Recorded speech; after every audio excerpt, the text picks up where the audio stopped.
नमस्कार, मैं हूं दिव्या और आप देख रहे हैं आंखें न्यूज 24। आइए सबसे पहले नजर डालते हैं आज के मुख्य समाचारों पर। नमस्कार, मैं अमित और आप देख रहे हैं आंखें न्यूज 24। भारतीय जनता पार्टी के राज्यसभा सांसद मनन कुमार मिश्रा ने एनडीए की सीट फॉर्मूले विवाद पर बड़ा बयान दिया। उन्होंने कहा कि बहुत जल्द सब कुछ क्लियर हो जाएगा, घबराने की जरूरत नहीं है, बातचीत लगभग फाइनल हो चुकी है। महागठबंधन विवाद को उन्होंने कहा कि महागठबंधन के नाम लेते हैं उनका कोई अस्तित्व नहीं है। 50 से कम सीटों पर सिमटने जा रही है। ओबीसी के 100 सीटों पर बिहार में चुनाव लड़ने पर कहा कि उनका अधिकार है, मुसलमान के वोट के वो बहुत हकदार है, वो चुनाव लड़ रहे हैं, अच्छी बात है। डिफरेंस वो सब सुलझा लिया जाएगा, सब कुछ सुलझ जाएगा, कहीं कोई किसी से कोई डिफरेंस नहीं है और अंत एकदम बढ़िया होगा। एनडीए में सब कुछ ठीक ठाक रहेगा। एनडीए एब्सोल्यूट मेजोरिटी से सरकार बनाएगी। सीटों का बंटवारा कब तक हो जाएगा सर, कब तक अनाउंस हो जाएगा? आज से कल तक। बीजेपी कितनी सीटों पे चुनाव लड़ने जा रही है? अब ये तो शीर्ष नेतृत्व डिसाइड करेगा, लेकिन साइजेबल नंबर पे हम लड़ेंगे और कहीं कोई डिफरेंस नहीं। महागठबंधन में खींचातानी जारी है। मुकेश सहनी डिप्टी सीएम बनाने की बात कर रहे हैं, उधर भाजपा माले 30 सीटों की बात कर रहे हैं। कैसे देख रहे हैं, कांग्रेस और माले में तकरार बढ़ी हुई? महागठबंधन का कोई एग्जिस्टेंस नहीं है, उसका क्यों आप लोग नोटिस लेते हैं?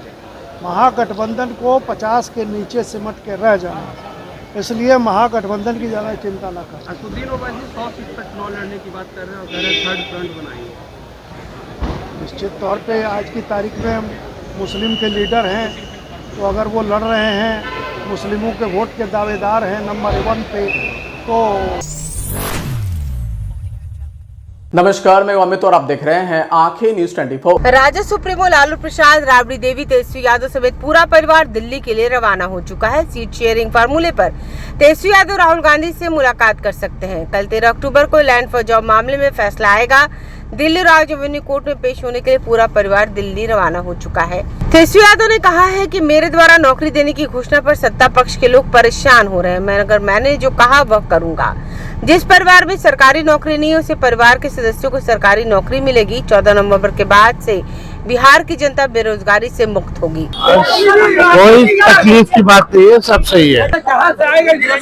जिस परिवार के पास सरकारी नौकरी नहीं है उस परिवार को सरकारी नौकरी मिलेगा और 14 नवंबर के बाद से बिहार की जनता बेरोजगारी से मुक्ति पाएगी।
समाचारों में वक्त हो चला एक छोटे से अंतराल का। पटना में कई वर्षों से शिक्षा में अहम योगदान दे रहा है Gyansthali high school Alamganj Patna city, जहां 10वीं और 12वीं की बोर्ड परीक्षाओं में 100% अंक प्राप्त कर रहे हैं बच्चे। एक ऐसा स्कूल जहां न केवल होती है पढ़ाई बल्कि साथ ही साथ होती है कल्चरल एक्टिविटी, स्पोर्ट्स एक्टिविटी से जुड़े गेम्स, मैथ ओलंपियाड से लेकर साइंस ओलंपियाड, जहां बच्चों के लिए स्कूल कैंपस अत्याधुनिक सुविधाओं से लैस, छोटे बच्चों के लिए वाहन और ट्रांसपोर्ट की विशेष सुविधा। तो देर किस बात की, आज ही कराएं अपना नामांकन Gyansthali high school Alamganj Patna city में, जहां नामांकन की प्रक्रिया जारी है। संपर्क करें पुलिस चौकी Alamganj main road near Alamganj थाना पटना बिहार 800007। समाचारों में आपका फिर से स्वागत है। जब तेज प्रताप यादव से पूछा गया कि लगातार आप बिहार में दौरा कर रहे हैं, महुआ का काफ़ी दौरा कर रहे हैं, तो इस पर उन्होंने कहा कि चुनाव का माहौल है तो नेता घर में थोड़े ना बैठता है, वह क्षेत्र में जाता ही है। राजद विधायक मुकेश रोशन पर उन्होंने निशाना साधते हुए कहा कि मैं फालतू लोगों का नाम नहीं लेना चाहता हूं। कौन एक्टिव है कौन एक्टिव नहीं है उससे हमको मतलब नहीं है। महुआ से नॉमिनेशन करने के सवाल पर उन्होंने कहा कि नॉमिनेशन किया जाएगा तो आप लोगों को मिठाई भी खिलाया जाएगा। लालू परिवार दिल्ली के लिए रवाना हुए, कल कोर्ट में पेशी होने वाली। इस पर तेज प्रताप यादव ने कहा कि सरकार घोटाला करता है, सृजन घोटाला का क्या हुआ। एक्स पर तेज प्रताप यादव ने तेजस्वी और मीसा भारती को अनफॉलो किया था। इस पर उन्होंने कहा कि फालतू का सवाल करते हैं जिसका कोई तुक ही नहीं बनता है। और उन्होंने क्या कुछ कहा सुनिए इस वीडियो में। तो लगातार चुनाव का माहौल है तो नेता कोई घर में थोड़े बैठता है, वो तो क्षेत्र में जाता है, लोगों के बीच में जाता है। सर अब मुकेश रोशन भी एक्टिव दिख रहे हैं सर, लगातार जनता से अपील कर रहे हैं जब से चुनाव। देखो यार, मैं फालतू लोगों का नाम नहीं लेना चाहता हूँ, मैं फालतू लोगों का नाम नहीं लेना चाहता हूँ। कौन क्या है नहीं है, कौन एक्टिव है नहीं एक्टिव है, कौन डिसएक्टिव है, उससे हमको नहीं मतलब है। हमको महुआ के लोगों से मतलब है, महुआ की जनता से मतलब है और किसी से कोई मतलब नहीं। ठीक है, महुआ में किसने मेडिकल कॉलेज बनाया है, कौन सड़क बनाया है, वो सब जानता है, इसलिए छुपने वाला बात नहीं। महुआ से सर नॉमिनेशन कब कर रहे हैं आप? जब नॉमिनेशन किया जाएगा तो आप लोगों को मिठाई खिलाया जाएगा, मीडिया के लोगों को बुलाया जाएगा। जॉब मामले में पूरा फैमिली जो है दिल्ली गया है, आज कल पेश होना है, क्या कहिएगा?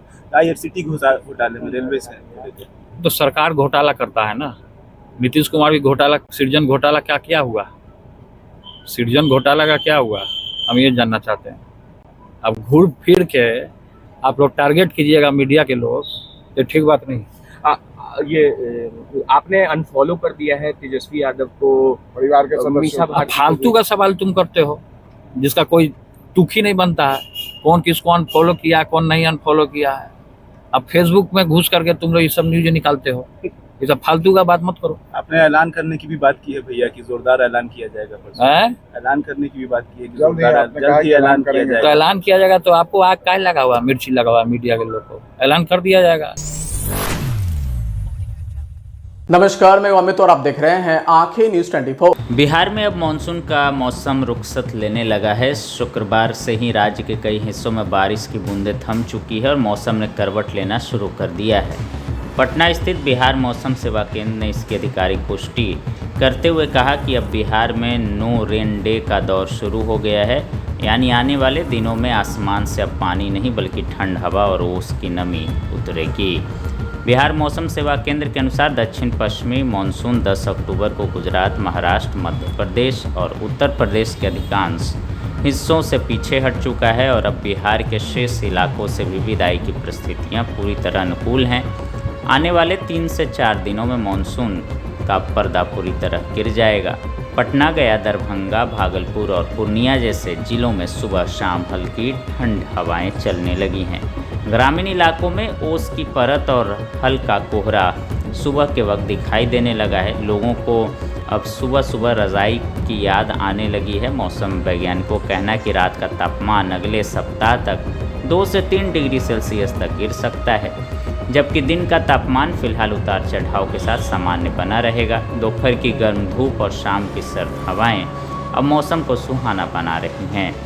मौसम विभाग ने बताया कि अक्टूबर के चौथे सप्ताह के उत्तर पश्चिमी की ठंडी हवाएं बिहार में दस्तक देंगी, जिससे सर्दी की शुरुआत हो जाएगी। वर्तमान में आर्द्रता का स्तर 70 से 80% के बीच बना हुआ है, मगर बारिश की अनुपस्थिति से हवा में नमी घट रही है। यही वजह है कि सुबह और शाम की ठंडक अब महसूस होने लगी है। मौसम विशेषज्ञों का अनुमान है कि इस बार सर्दी सामान्य से कुछ ज़्यादा कड़ी हो सकती है, यानी धूप की तपिश कम और ठंडी हवाओं की तेज़ी ज़्यादा रहेगी।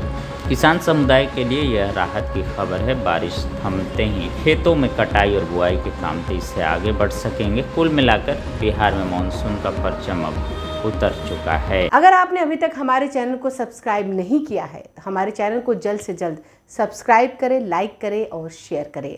देश और दुनिया की तमाम खबरों को देखने के लिए लगातार देखते रहें आंखें न्यूज़ 24।